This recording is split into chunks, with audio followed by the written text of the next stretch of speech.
I'm not your friend. I don't want to be your friend. I don't need friends. If you don't stop, I'm going to get out my most deadly weapon, the eraser. Ha ha ha! It's such good. Ooh, it's really shiny. Such good shit, pal. Wait, where the hell am I? Linda? Bruce? Johnny Ace? Don? Shane! Ha ha ha! I'm John Retton with my review of WWE Raw from St. Paul, Minnesota. And oh boy, the late days of the AWA, this definitely reminded me of. My fucking goodness, that crowd. If you saw pictures of that crowd, holy fucking shit. There were gaps of seats on the camera side. My fucking goodness. There was no way to shoot that. There was no way to make that look good. And there were times that some of the crowd sounded electric. But this was definitely Super Clash 2, Electric Boogaloo, or any of the later events. And if you know anything about the dying days of the AWA, that is not a fucking compliment. But anyway, I want to know what you guys have to say about this show in the comments, please. Because we're in the dog days of December. The dog days of December. We're trying to limp all the way to day one as we get right through the goddamn holidays, all the snow and all of the... I don't even have the words anymore. Let's all leave 2021 behind. We can't get to day one if we want to survive. The dog days are... I'm done. You know what? I don't have much for this show. I'm just trying to joke around and be a little slappy and a little fun because... quite frankly, this show wasn't very good. There are worse episodes of Raw. There were a few moments where I was like, you know what? I didn't really want to invest any time in this. I watch strictly out of habit and to support the talents I care about and to provide reviews like this, but it is getting to the point with WWE where if I don't come up with jokes, I'm just going to have rage. So much rage. Rage forever. And I've gotten to the point where at coming up on 41 years old, I think jokes is a better way to go. So anyway, we get recaps of Lashley destroying everybody. Everybody. Goddamn cotton candy vendors don't know what the fuck they did, but he decided to destroy them. And then he decided to take a bunch of cotton candy and said, ha, I'm in great shape. I don't need to do this. Kid, have this. Thank you, Lashley. Boom, and then he spears him. Lashley spears the kids. Better than what Benoit did to his own kid. So anyway, here's Lashley and MVP, and they talk about what he did and, you know, all this stuff, and he's the almighty, and he needs to be in the WWE Championship match at day one. By the way, did you know that WWE Day 1 is taking place on the first day of the new year? So at least they figured out how a calendar works. And, you know, they say, well, they won't say his name or whatever, like he's Candyman, but, well, unlike Candyman, Lashley's actually scary. If you've seen any of the Candyman movies, well, at least the first one had Virginia Madsen. Boy, did it ever. And it had Tony Todd. The remake slash pseudo-sequel slash bullshit fucking movie, the one that just came out a couple months ago, was really, really goddamn bad. But anyway, he wants to be added to the day one match. Which, by the way, if you don't know, when, you know, there's a triple threat or a fatal four-way or anything where there's multiple people in a match, not just one-on-one, do you know that the champion does not have to be pinned in order to lose their championship? I know. I'm so goddamn shocked. I'm so glad the commentary is here to remind us 80 fucking million fucking a fucking times fucking hour fucking. Anyway. So, here's Owens, and he was not being disrespectful, that he earned his way into day one. Actually, he earned his way by making Seth Rollins mad, making him angry. I'm insulting your clothes. Ha, ha, ha, ha. And I don't know what in the world, what in the purple people eater, you know, whatever the fuck Seth Rollins is wearing, but, well, Lashley, you know, he could...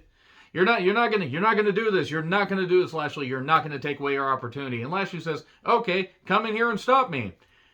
And even as tough as Owens and Rollins are, they're like, you know, it's like, why don't you go? Why don't you go? MVP even says, okay, Rollins, you know, once you go in here, Owens is just gonna, you know, leave, right? You know that's gonna happen.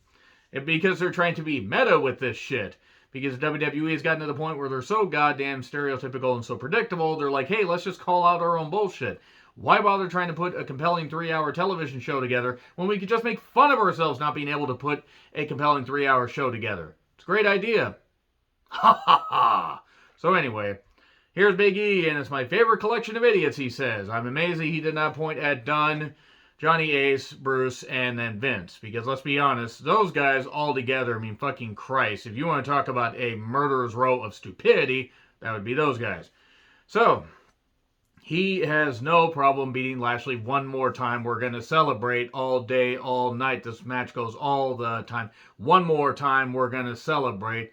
Man, Daft Punk retiring. I never got a chance to see them in concert. Anyway, Sonya and Pierce say, hey, it's a great idea to add Lashley to the Fatal Four, or make it a Fatal Four-Way. Lashley's just got to beat every single guy in succession, because that's what you do with a babyface. Lashley's a babyface. Why would you suddenly put obstacles like this in Lashley's way? Now, to me, Lashley has been a babyface ever since he destroyed Dominic, because seriously, I don't think you understand how much I loathe Dominic and how great it was to see Lashley absolutely destroy him and destroy Goldberg's kid. That was fucking great. At least that Gage actually belonged in a wrestling ring, unlike the other one. So, Riddle is sentimental about the blazer, and he was watching tape. Orton says, please don't tell me it was tape that you were watching of you wearing the blazer. I honestly believe Riddle would do that. And so stop, hanging out with jackasses. You gotta admit, it's pretty cool to see the cast, or see those jackasses or whatever. And my fucking goodness. It was at this point that I realized that this show was not going to be very good. Now, there were good things a little bit later on, but we were not starting out all that great. Riddle with Orton took on Majin Buu with Gable. Gable's guy. And yeah, this match didn't really mean anything. Even though Riddle was fine in the ring, he refuses to take no for an answer, so I can't take him seriously or really root for him. Majin Buu also managed to beat him, despite a whole bunch of melee and fracas and all that. And then we got a bit of a brief brawl, because why the fuck not? Why not have Majin Buu and Gable, the Gable guy, get the chance to win the Raw Tag Team Championships, which would then go to Orton and Riddle separating, likely right after the Rumble, and then we build towards Mania. That's what we want to see, Orton versus Riddle, where Riddle wins, and it doesn't mean any goddamn thing because nobody really wants to see Riddle beat Orton. But at this point, Orton would be the one to put over Riddle.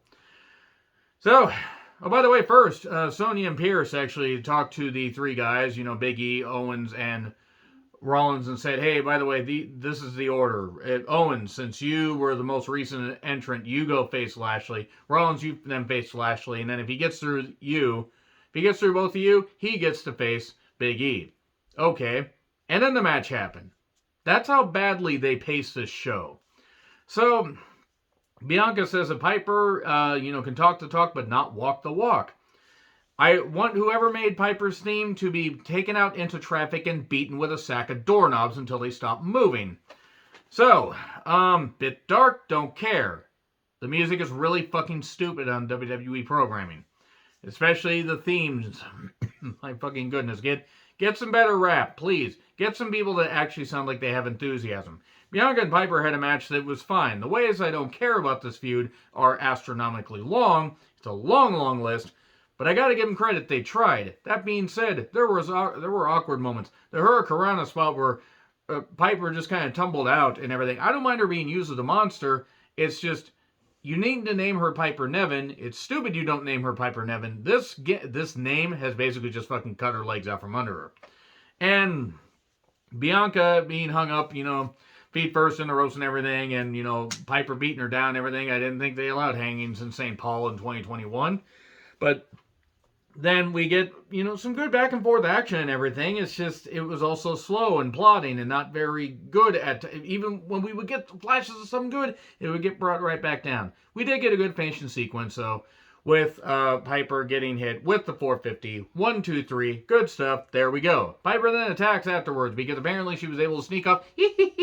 I'm a little Niven. I'm a little Wood Niven. And I snuck up on Bianca. I don't know why she's talking like that. But she attacked Bianca. Because Bianca apparently did not see Piper go back there and was like, I probably should watch what I'm doing. And the instant they cut to where, it was like about this much of right after Bianca, I'm like, oh, somebody's going to attack. Oh, it's Piper. Oh, I guess this feud isn't over. They're just going to have Piper beaten into powder, and that's going to mean nothing. So anyway, Owens then basically calls the city and everybody else trash and the situation trash. And then the next in line program. Okay, you know what? Good. Good on these athletes. If some of them can actually succeed in WWE, or if they just are taking advantage of using their names and likenesses and stuff like that and being able to do that, since college athletes should have been able to do that for the last 20 or 30 years with all the, the massive rise as far as like money and everything for all these universities. So good. WWE is trying to get their fingers in the honeypot. And at one point they said, how would you like 2 twins from Fresno State, California? I would very much, thank you, except I don't think really I'm the target audience for that. but I have seen a movie like that once. And Gable Steveson in the crowd and everything. I wonder if they'll team him and Riddle up when he joins. Maybe they could be named Team We Won't Take No for an Answer. There we go. I'm not going to forget about that. If you read up on it, oh, it was because of Minnesota's laws. They never said he didn't actually do it. It was just because of Minnesota's laws. So if he didn't do it, good on him. But something smelled a little bit foul, like, as in like a 10-mile garbage dump that's been floating down the goddamn river for a while, just around the river bend. Lashley then beat Owens and the match was fine. Big E was taking notes furiously and writing them down. It kind of reminded me of how I take notes furiously, except he's a lot more charismatic and interesting, and Big E actually has life and energy and potential to succeed in life. And he's already succeeded in life. He's a goddamn WWE champion. So, Owens did end up tapping right before the Hurt Lock got locked on. So, Lashley was disappointed, but Owens was like, I'm preserving my body. And then, recaps of Liv and Becky. Okay, cool. We're still doing this. That's good. I was afraid they were going to forget about it. So, we get the Veer vignette. Veer is coming. Eventually. Maybe. Probably by the Rumble at this point. Becky talks up Liv and then talks about the fans like, oh, you wanted me back and everything, and then you got upset when I came back and I did things my own way. Da, da, da. I love the 80s businesswoman shoulder pads that she had on. Seriously, she could have stabbed people in the 5th row with those things if she had turned wrong. But then Liv, out in leather. Kier Johnson, stop thinking about it. I know you're thinking about it, Kier. You stop it, Kier. You get some help. Seriously, Kier, you're awesome. But stop it. Get some help. So anyway, she got the promo eventually. They got to stop overly scripting people. She's nervous because she's in this spot for, in a big spot like this for the first time. And she got it and got some good lines up, but she sounded like she was reading a goddamn radio announcement on, like, I don't know, foot powder or something. It didn't fire at first. It got better, but stop. Just bullet points. Fucking bullet points. That way people don't get so goddamn lost because they're trying to memorize the stuff so they don't get fired or killed or gutted like a goddamn fish like Kevin Dunn should have been. If only Kevin Dunn's dad had ended up, perishing in that fire, maybe Kevin wouldn't be around. Anyway, that's a bit dark. Let's go on with this. So, Becky then knocks her and Liv, eventually comes in and attacks. And then we get a bit of a, fracas and everything. More fracas for your buck. And then Becky manages to trap Liv's arm in the gigantic hole that is the steel steps. Kind of reminds me of one of my exes or whatever, except the hole in the steps, not quite as deep as my ex. Moving on from my ex, Becky's just stepping on the arm and breaking it, and she fractured her arm or whatever actually happened. And she says, you might want to put some ice on that. I accept. And Liv is being taken to a local medical facility as I speak for a fractured arm and anal bleeding. What? Wow.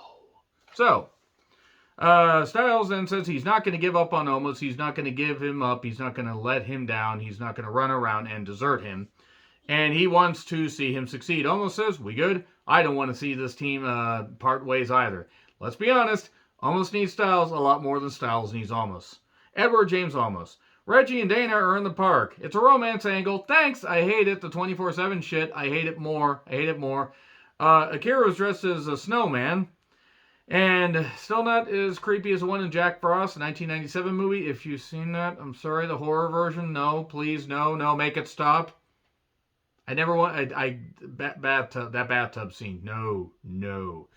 And Truth was dressed as some kind of tree. Tamina also got involved. And Tamina could not pull off what her dad did and take care of a woman, by having her collide with the pavement multiple times. Allegedly. So Priest and Finn beat up Dolphin Rude for a bit. And Finn just displaying that Balor Club worldwide. Stop thinking about it, Catwoman 13. I know you're thinking about it.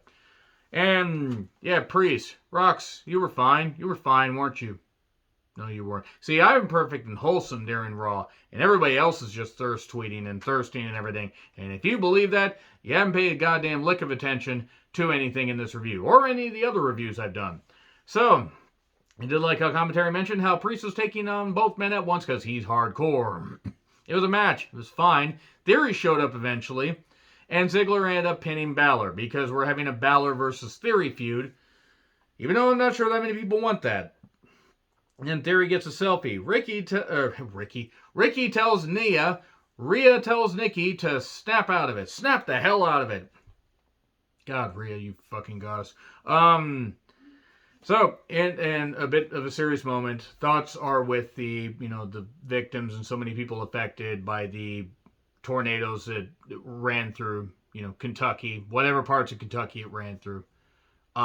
Geography is not exactly my strong suit when it comes to states I've never been to, but regardless, let's seek out the right, people to donate to, the right causes to donate to. Let's do what we can, spread awareness. It's terrible. Absolutely terrible. Absolutely heartbreaking. Stephanie McMahon also was quoted as saying, my family dealt with a tornado of our own. In the mid-90s, the federal government tried to take down my family. I'm not going to forgive what that goddamn stupid twat says, and neither should you. But in all seriousness, let's hope that everybody can rebuild, come back stronger. It's absolutely terrible, though. Zelina's queen shit has tested my patience, and no. Rhea took on Zelina, and this match went 60 seconds maybe, lasting 60 seconds. God, some women would say that was a bit too long, even for me. And we get a miscue, and oh my god, Nikki's down, and Rhea's checking on her and everything. And then the most devastating maneuver in all professional wrestling, surprise roll up 1, 2, 3. Can Rhea just go to Hollywood and film stuff? Honestly.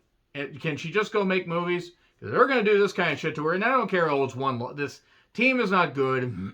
It's not going to be a good idea. I could see Rhea easily going to Hollywood. She would succeed a lot more than she will in the long term with this kind of booking. What the fuck? Zelina and Carmella, of all people, dissolve the tag team championships. I mean, and maybe pull the thing from Who Framed Roger Rabbit and dissolve Carmella, assuming she wouldn't fry the goddamn acid. 60 seconds in a roll-up. Good job. So, Rollins and Owens yell strategy at each other. Then Lashley took on Rollins. There was a post spot. There was, some good stuff with Big E taking notes furiously and everything. Lashley throws Rollins around, and then Owens pops Rollins outside. That causes a DQ. Rollins wins. It stays a triple threat until Sonya and Pierce say, oh, hey, by the way, no, all the matches are no DQ now. Owens, get the hell out. And restart. Spear, 1, 2, 3. Thanks for coming, Seth. And Vince says, is interrupted by Austin Theory. He's talking to Cruz and Aziz, who, yes, still work there, believe it or not. And he says, Theory's like, I thought you'd be proud of me, or whatever. He's like, it's like, well, you think I'm your friend? I'm not your friend. I don't want friends. Dick Eversole's like, the fuck, Vince? I helped you fund the XFL. And all of a sudden he's like, oh, get out. The Eraser. Ha ha ha. It's such good shit, pal. Isn't that right, Eraser? I wouldn't have been surprised if Vince started talking to the Eraser. Vince sounds like death. He does not sound healthy at all. He sounds like a wraith. And if you know what a wraith is, he doesn't even sound like a healthy wraith. He needs, just go, Vince, retire, put the gobbledygooker in charge of the goddamn company. You can't do any worse. What is Hector Guerrero doing anyway? So just put somebody else in charge of the company, except not Tony Khan. Just put somebody else in charge of it. And go. He doesn't have it anymore. It's fucking sad. He sounds like he's going to keel over on camera. All right. So Maurice and Miz TV show up, and you know what? No. I don't need to see Miz and Maurice on my television in 2021. This stuff with Edge is fucking ridiculous. Miz feels that he deserves to go in WWE Hall of Fame. They've inducted people with less. And they say Maurice deserves to go in the Hall of Fame. In what fucking universe does Maurice deserve to go in the Hall of Fame? There are a lot of other women that deserve to go in the Hall of Fame well before fucking Maurice. Maurice should have gone in before the Bellas, but I digress. They're wasting one of Edge's last feuds on The Miz, and I don't get it. And then Edge tries to save this. We get Champagne Supernova in the face because Miz and Maurice were going to celebrate and everything, and Miz says, when I retire, I'll mean it. God, at this point, I almost wish he would, because I really don't want to see Miz on my television anymore. And Maurice was used as a human shield, and then Maurice is upset because Edge was about to spear.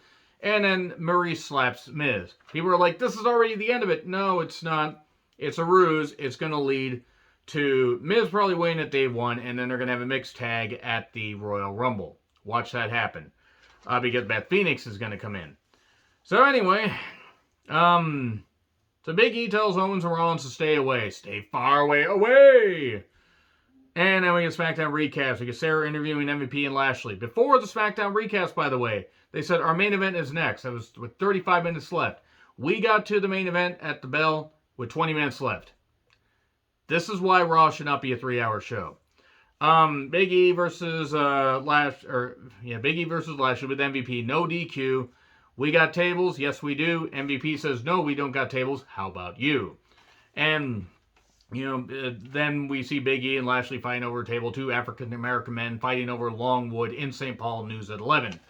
And then 2 tables come out. We get a spine buster through one of them and a break. And then we come back with the splash on the apron. I don't understand why.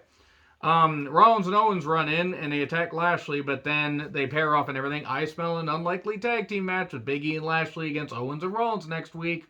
Watch them do that. Watch them fucking do that because of fucking holidays. Just tape all the shows until, the 31st. I tape both Raws. I tape both SmackDowns. And I give everybody a day off. I give everybody the holidays off until day 1. That's my take. But anyway, Big E, he ended up, putting Owens through a goddamn table. And then Rollins got hit with a spear. And then what finally happens, MVP hit Big E with the cane. Poke. And then spear 1, 2, 3. Lots of spears on this goddamn show. So yeah, Lashley, the big babyface, managed to get the victory, even though his heel manager cheated. This show does not know what the fuck it's is doing anymore. I don't know what the fuck I'm doing anymore. I don't think WWE knows what the fuck they're doing anymore.